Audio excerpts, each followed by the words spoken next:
Listen, we're live. In this episode, we're talking straight up Chat GPT. This is such a hot topic that, and frankly, I'm pretty sick of it because, oh, Mike's got the double volume going. I am so sick of hearing about Chat GPT, and I don't hate it either. I think it's decent. I like it. I'm using it for something right now when it's up. When it's down, most of the time I try to use it, so I can't use it. But the thing is, most of the people that I hear talking to me about Chat GPT, they have no plans of actually using it to make any money. Well, they have plans in their head, but they're not real, if that makes sense. So I'll give you a perfect example. And obviously in this episode, we're going to get into we have 5 reasons why you're not going to be making any money with Chat GPT. And I'll give you a perfect example of a text message I got this morning. Someone I let in our course. We have a whole section on finding suppliers and stuff like that. And he's always talking to me about Chat GPT. And I was like, "Are you making any money with Chat GPT yet?" And he's like, "I'm primary." He's like, "It did a decent job of giving me sauna drop shipping companies." When that's not What? even what you're supposed to do. We have a whole section in the course about how to find drop shipping suppliers. But I feel like this Chat GPT, I don't know. I feel like once you become hooked into it, it doesn't let you go. And especially if you don't know how to wield it correctly, you're just wielding it incorrectly for hours on end. With great power becomes great responsibility. And yeah, I mean, we're going to get into the 5 reasons why this specifically is not going to make you money, but it reminds me of the old days of the Warrior Forum.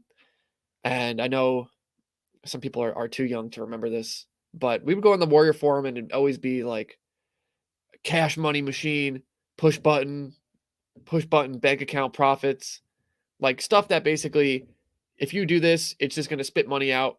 And I think people are taking the same approach to Chat GPT. They want it to just be a shortcut to making money in their business versus actually using it as just a complementary tool towards a goal they already have in mind and a goal that they can already achieve with their skill set.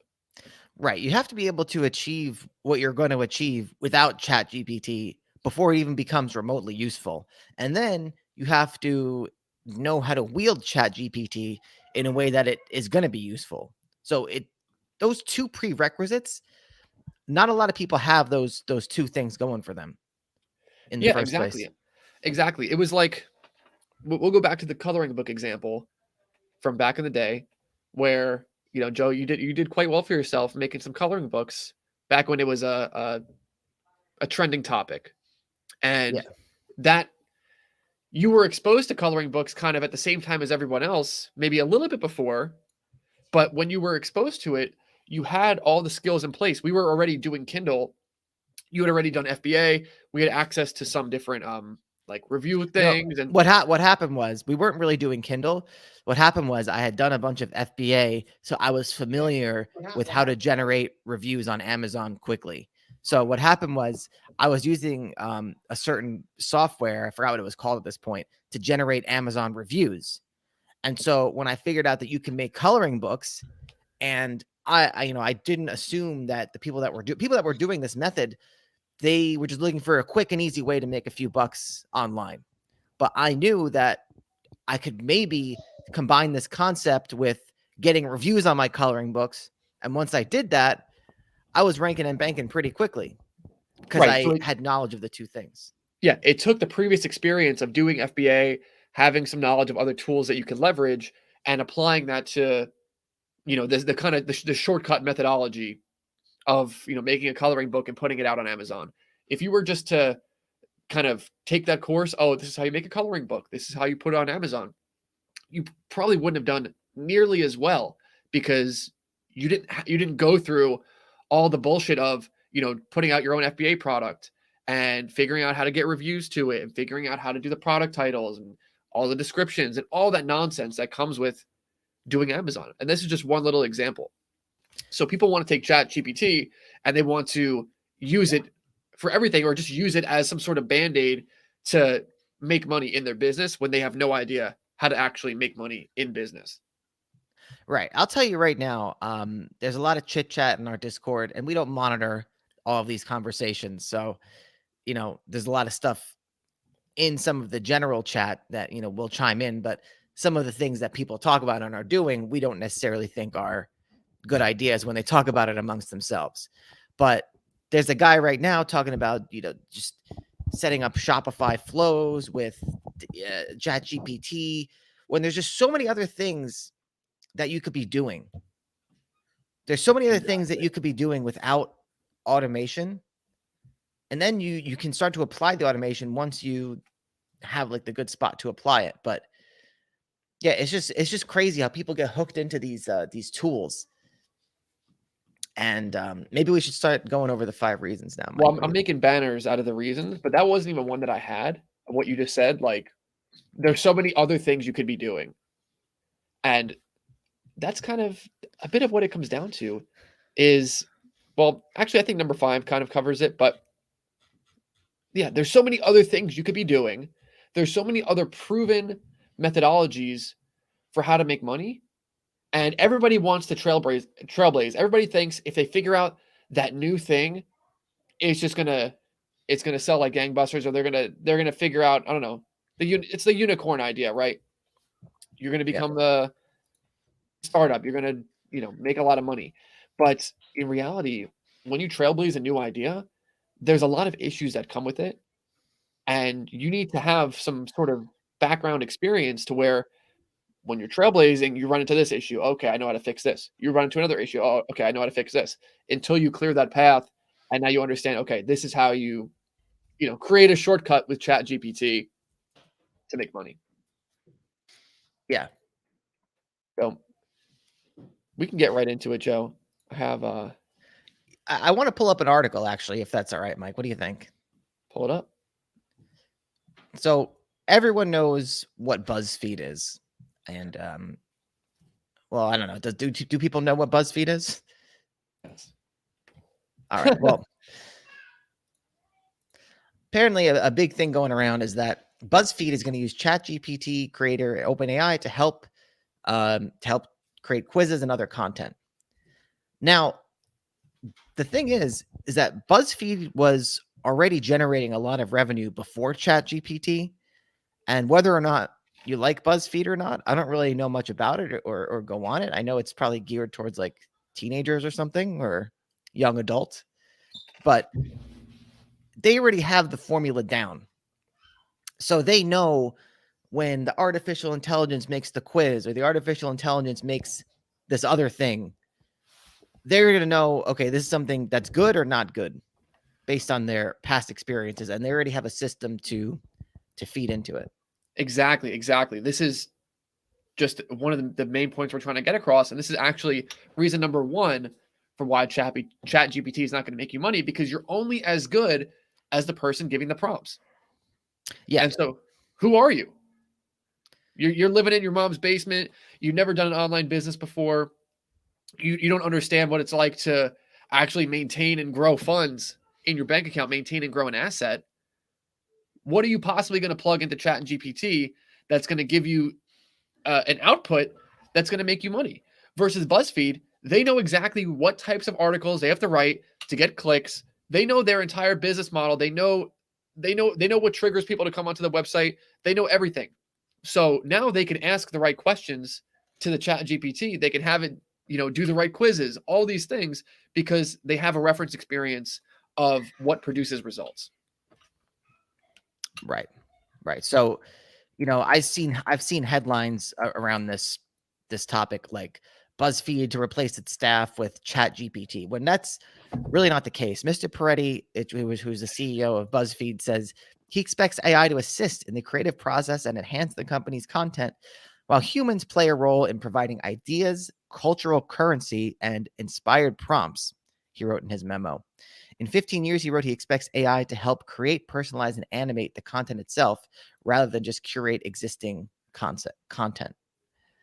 So I don't know what he means by this 15 years thing, but right now it's just really an assistant. And I think time will tell with these companies how valuable it actually is versus just doing something yourself, because it is quite a delicate balance. Right. And it depends on how skilled you are at whatever you're doing. We used to have writers that, when we were in our Kindle days, we used to have, you had a writer that would spit out a 30,000 page book. How fast would she do it? I forgot. Oh man. Well, you might be thinking about when we were doing the 10,000 word books. Like Maybe. back in the day, like the pre the glory days. Is that what you're talking about?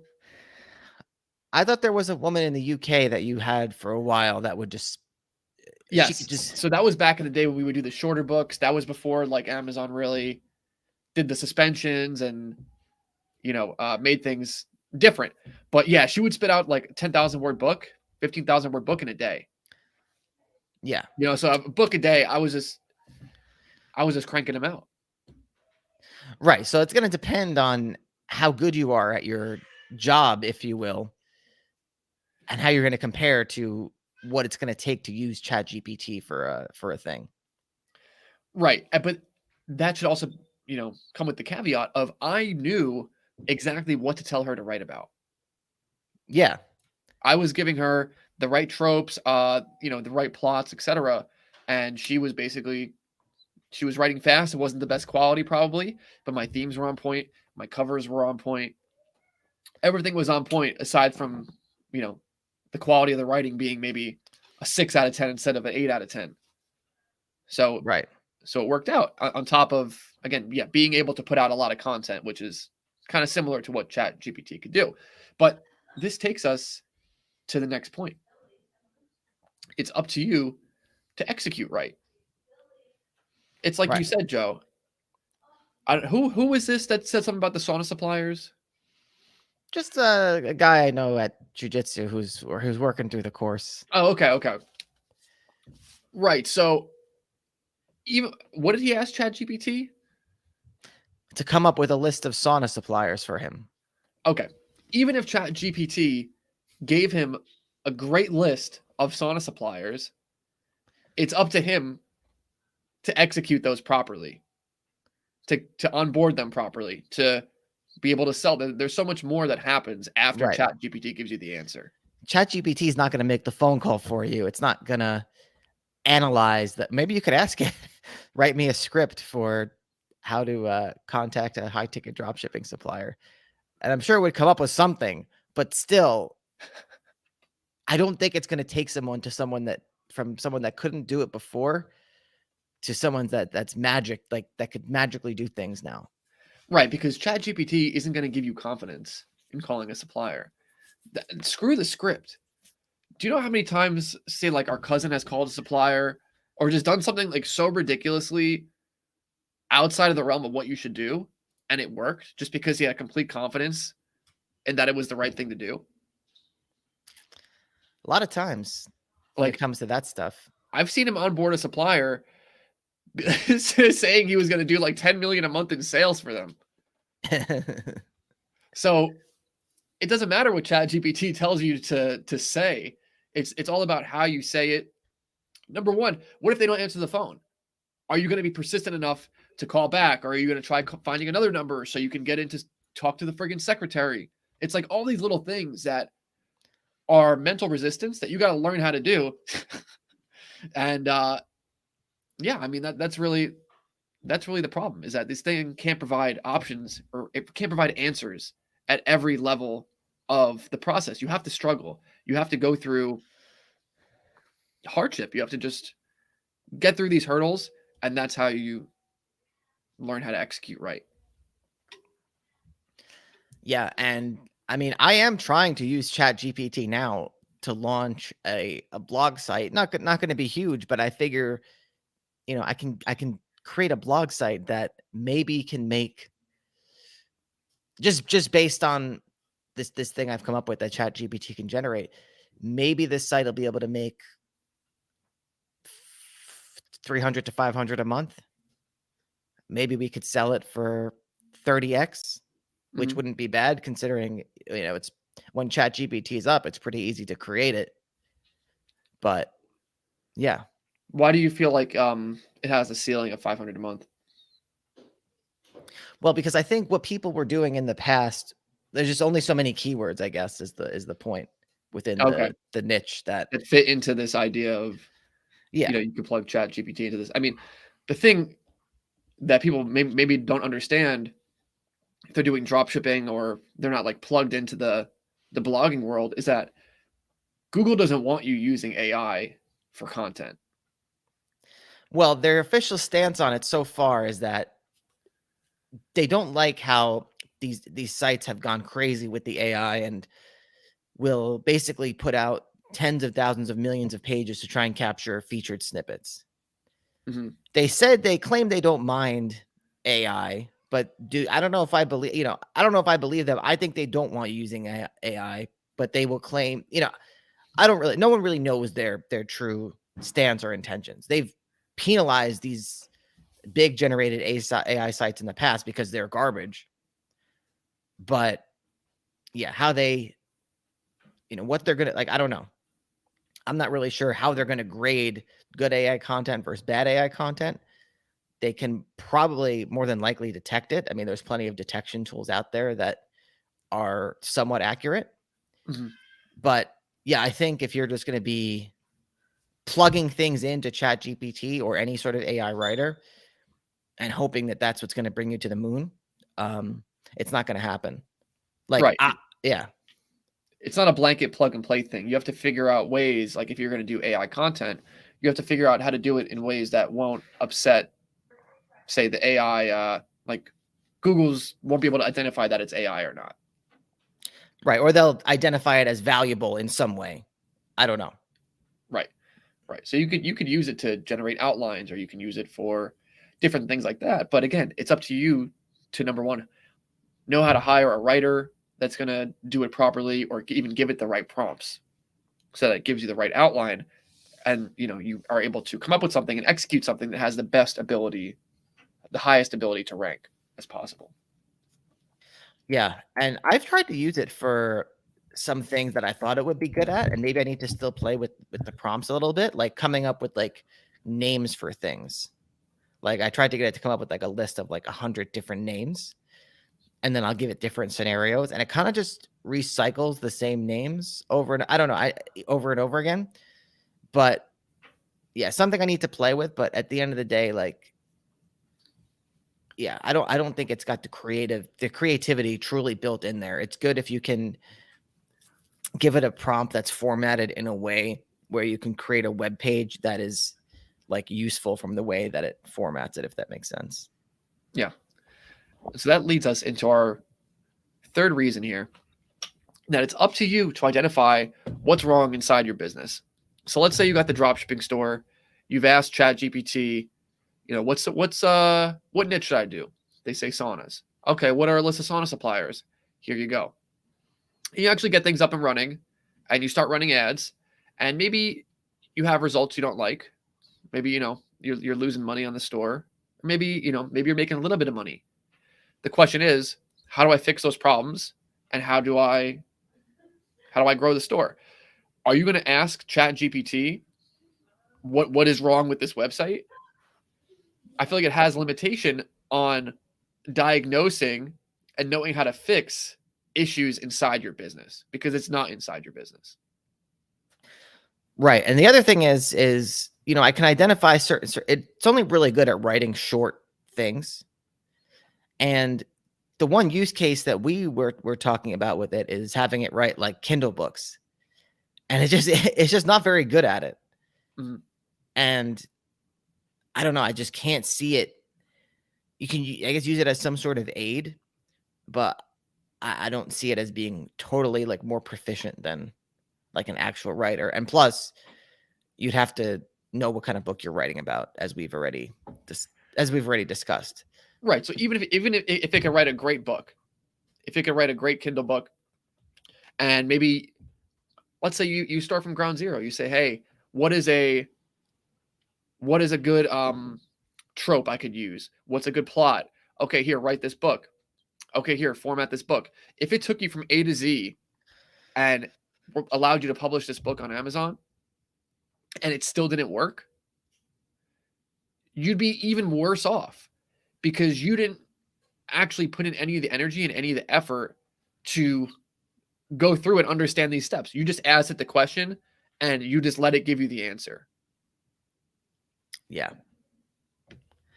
Versus when you actually do stuff yourself, you have a better understanding of the thing and it's easier to diagnose, okay, maybe my book didn't do so well because maybe some of these other books are longer. Maybe my email list isn't good. Maybe, it's this factor or this factor. When you're effectively taking yourself from inside your business, which some people say, don't work in your business. But when you're just starting out, when you're just learning the thing, you need to be in your business. That's what makes you competent. That's what actually gives you an edge over other big players in the industry, the Home Depot, the Wayfair, etc. If you're in your dropshipping store, you're the one running it, you're the one taking the calls, you understand stock, you understand, you're going to be better on the phone. All these things are going to allow you to take sales from Home Depot, take sales from Wayfair. And if you're just shortcutting all those things with Chat GPT, you could be in the business, but you're not getting any of the good experience from being in the business. And you're not going to be able to diagnose a problem when something actually goes wrong. Yeah. So I don't know. No one's watching. No one's commenting. They flagged us, Joe. I knew this was going to happen when we talked should about use the dropshipping keyword for the video or something. Yeah, maybe. Yeah, maybe we should have. Getting dropshipping suppliers with Chat GPT. But it's okay. Any event. Reason number 4. Free advice is worthless. And this is a big problem I have with Chat GPT. That it's advice. Yeah. What were you going to say? I was going to say the problem with when you pay for advice, you're looking to get something from someone who has uncovered something that you can't find anywhere else. Or at least present it in a way where it's going to be different and easier to execute on than anything else you could find for free. That's the whole reason you pay someone. Hopefully that's what they deliver. Right, but also when advice is free, you're just going to take it less seriously because there wasn't an exchange for it. Maybe you gave up some of your time, but if someone paid $10,000 to get this stream, they'd watch it a lot more intently. They would take the advice that we give a lot more seriously. Yeah. So it's the same thing with ChatGPT. It's free advice. It'll just spit out content for you. It'll just spit out, okay, here's an outline, here's suppliers, etc. But you're actually devaluing. You're devaluing what it's giving you because it didn't cost you anything, and it cost you barely any. It didn't cost you money, and it barely cost you time. So when it says, "Hey, here's 10 dropshipping suppliers," you're probably going to be like less willing to act on it than if you actually had to scrape the internet for 3 hours and find 20 good sauna suppliers. You'd be like, okay, I actually worked hard to gather this information. So now I'm going to actually act on it. Yeah, that's actually a really good point. And the other thing that this makes me think of is if you're using ChatGPT to give you the list of sauna suppliers versus scraping the internet for it, it kind of is like what we were talking about with Raz, how when you're manually uploading all your products, you're really developing a relationship with whatever it is you're doing, and you're gaining a lot more in-depth knowledge on the thing that you're doing. So if you're looking for sauna suppliers, you're going to get a feel of the industry just in that initial first sweep. You're going to see, oh, this store sells this brand. This brand is only sold by this store, blah, blah, blah, blah, blah. And you're going to have a much better overview of what's going on within the sauna industry. Yeah, exactly. And that's going to have an impact when you call these people and you talk to them, because you're going to have a more genuine understanding of the industry. You're going to be more confident because of that. And they're going to say, oh, this isn't just some schmuck that gave us a call. He actually understands what we're doing. And it's these little things that will actually get you in with the supplier versus them telling you to go screw off. Yeah. See, Mike, can I tell you something? Yeah. I feel like we've arrived at an excellent analysis with this one. But I feel like we could have made this like a 5-minute video. if we had it concisely planned beforehand. Well, the concise planning is our downfall. Maybe we should have used Chat GPT. We should have asked Chat GPT for 5 reasons why it won't make you money. Yeah, we should have. Maybe But we did. I mean, screw it. We'll trim this down into a 5-second video, whatever, 50-second video, and then the people can digest it like that. But yeah, I mean, versus I'd rather just come here and do this and just spitball, because it's free content versus having to spend hours and plan out a video, and then the same people are gonna watch it anyway. Yeah. But what are you gonna do? John Francis says, shout out Emperor Vaughn. Yeah. Oh, yeah. I know who that is. All our friends watch. That's all that matters. But it's okay. Anyway, 5th reason. It takes more time to ask it the questions than just figuring it out yourself. I don't understand this reason, Mike. How does it take more time to ask the question? This is a quote I took from you. Oh, maybe it's phrased a little bit differently. So, yeah, I don't know what I meant by this, actually. I guess I think it depends on the question. Like, if I ask ChatGPT to come up with 100 species of flowers and their colors and their scientific names, it's going to do that a lot faster than I could do it themselves. I meant it takes more time to figure out the right question to ask it versus just doing the thing yourself. And this is not in every case, right? If you already know, okay, what's 100 species of flowers, and blah, blah, blah, blah, blah, then it'll spit that right out. But there's many use cases where you try and ask it something, maybe it doesn't give you the right answer. And, maybe you're trying to figure out, okay, now how do I put this in right? And then you're trying to dig with ChatGPT towards an answer when you could have just spent the time and just figured out how to do it yourself. Like with the Shopify Flow stuff. What could ChatGPT tell you about Shopify Flow that you're actually going to go and you're going to implement it versus just going into Shopify Flow and just figuring it out yourself? Right. Yeah, man, I thought that was a good thing I had going last night when I wrote that out, or wrote some version of that out. But I mean, I've seen you say this in frustration working on one of our AI projects. Yeah, but our AI project is going smooth right now. That's a different story. Yeah. ChatGPT isn't that involved in our AI project. ChatGPT is not involved in the AI project, but you were I trying to use it. You were trying to use it to get it involved, and you're like, "This is stupid. I'm just wasting time doing this." Oh, right. Yeah, no, there has been times. Yeah, well, that's what I was like, coming up with the names. Yeah, there was stuff where I was just trying to come up with the prompts to ask it to spit me out like a unique list of names for things, and it wouldn't do it. Like it just kept repeating the same thing over and over again. And like, for example, I was trying to find like dog names that start with C, and it kept giving me a bunch of C names and then a bunch of D names. I'm like, no, only give me the C names. And then it gave me like more C names and then some more D names. But then it went down. So yeah, and it goes down. You never know when the tool is going to be working or when it's not going to be working.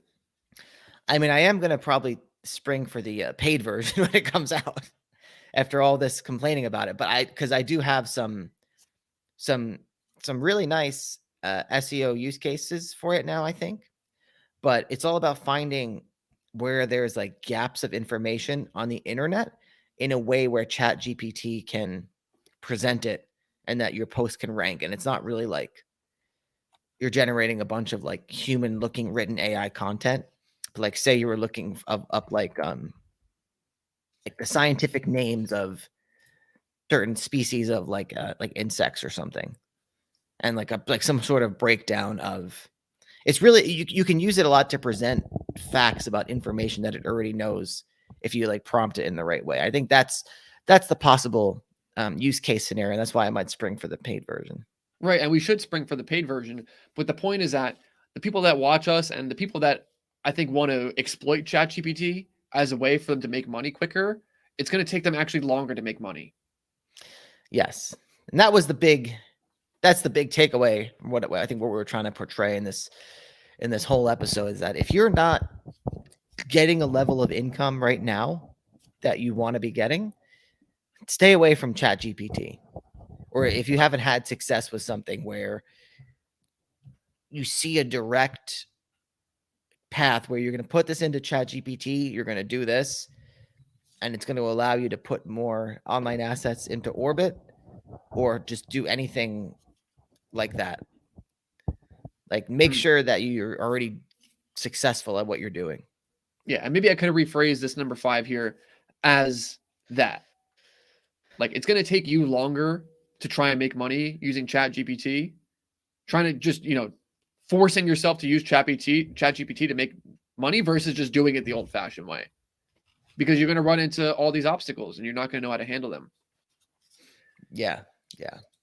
And since we've done things the old-fashioned way for so long, now we know how to ask it the right questions. We know if there's an issue, how to overcome it. We know, what could have been, what was Chat GPT's fault? What was our fault?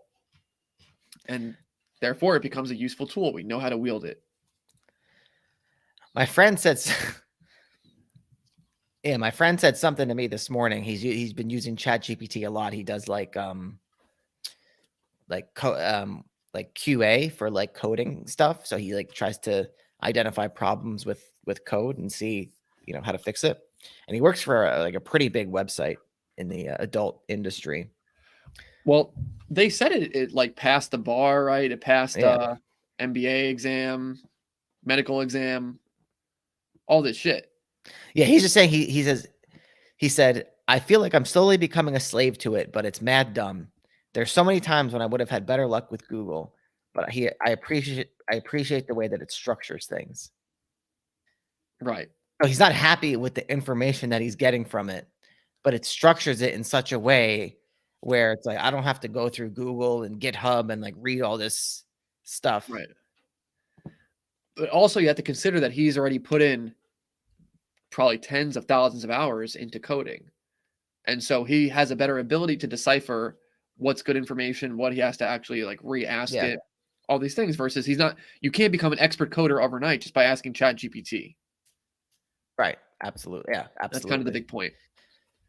What I would actually rather see is mycelium GPT, as John Francis says.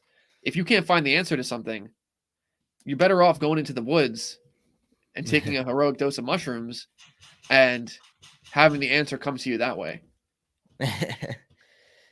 That's the original Chat GPT. You got to contact freaking entities to figure out what's going on.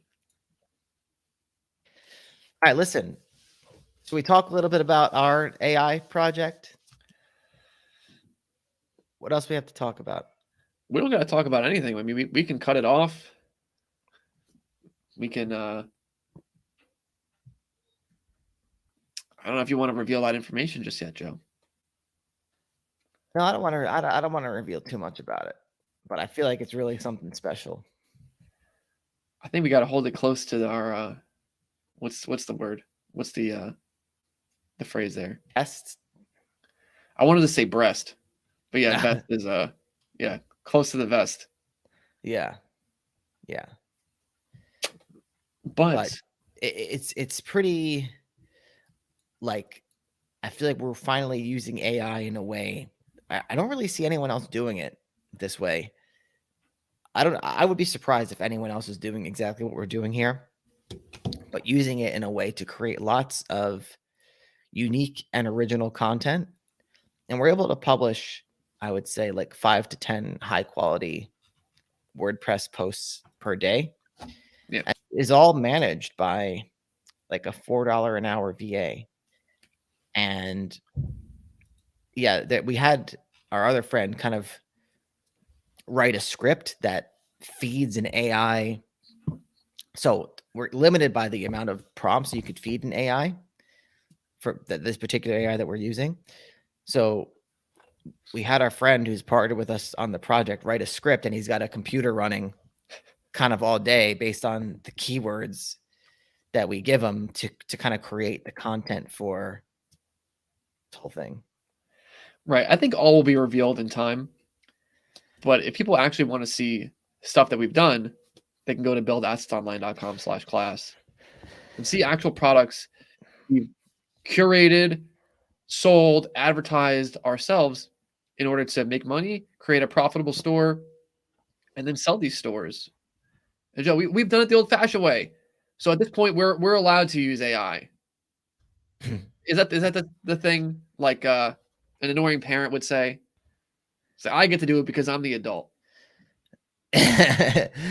Yeah, apparently I don't think you're supposed to do that too much. To your kid? Yeah, Well, we certainly do that to to our students. students and to our viewers, right? Because Yeah. if you're an infant in the online asset building world, I'm of the opinion you need to do things a certain way. You need to follow a course step by step. You're going to go through struggle with the course. You're going to go through struggle executing and implementing it based on your current level of knowledge.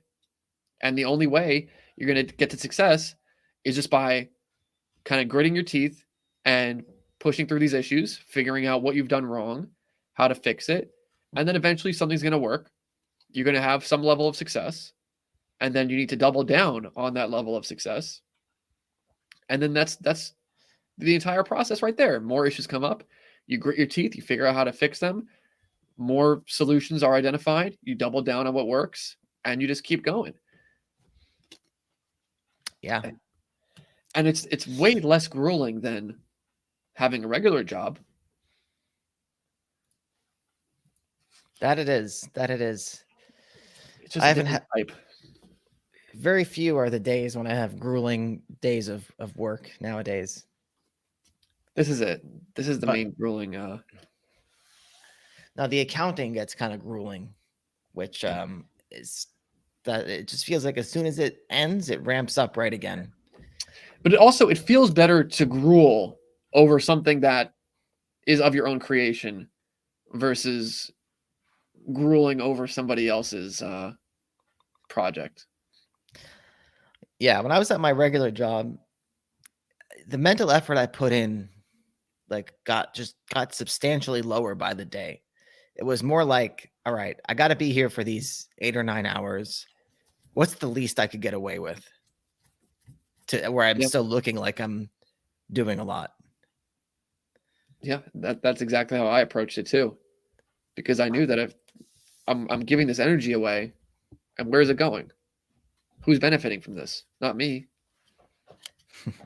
Maybe I should have had a sales job. I could have got rewarded for that extra effort, but that Yeah, well, wasn't the when case. I waited tables, I put in the extra effort a lot actually. Yeah, there needs to be some incentive. I mean, some people are incentivized by the fact that they may get a promotion in 3 years, and maybe in 30 years they'll be high up in the company and all that. But that's a big vision to dedicate yourself towards versus like, I don't know, within like 5 years. I mean, we've pretty much I don't know, you're coming to us from a different location, Joe. You're at your summer house in friggin' Montreal, wherever the hell you are. You got 10 houses. And, we've only been doing this for like a couple years. Yeah. I don't know. Seems pretty good to me. So if you want to learn how to build a 7-figure online asset portfolio, just go to buildassetsonline.com/class. It's free. It's free. So you Yep. may not take it seriously, but it's there for you. You can entertain yourself with it. Yep. Waylon says it sounds like they're using it like a fork and knife to eat a Snickers. That's funny because that's the old commercial, right? The old Snickers commercial? I'm not familiar. Oh wait, no, that's a Seinfeld episode, isn't When it? he eats their candy bars with a fork and knife. Yeah. I think Jerry or George's girlfriend they eat their candy bars with a fork and knife, And then and then I think everyone starts doing it. Yeah. So that's a metaphor for what's going to happen. Yeah. The Snicker. It's the name of an episode. The Snickers bar. Snickers? Yeah. The Snickers bar. Word. Well, Joe, I said let's cut it off here. Yeah, let's cut it off here, Mike. No 40 solid minutes. Got nothing else to say. You know, it's not drop shipping, so people aren't asking us, what niche they should pick. So nothing else to be said. Go to buildassetsonline.com/class, free web class. See how to get assets into orbit. Joe, we got so many in orbit right now. I could barely see the night sky. So that's right. That's it, guys. Thanks for coming out. Until next time, take it easy.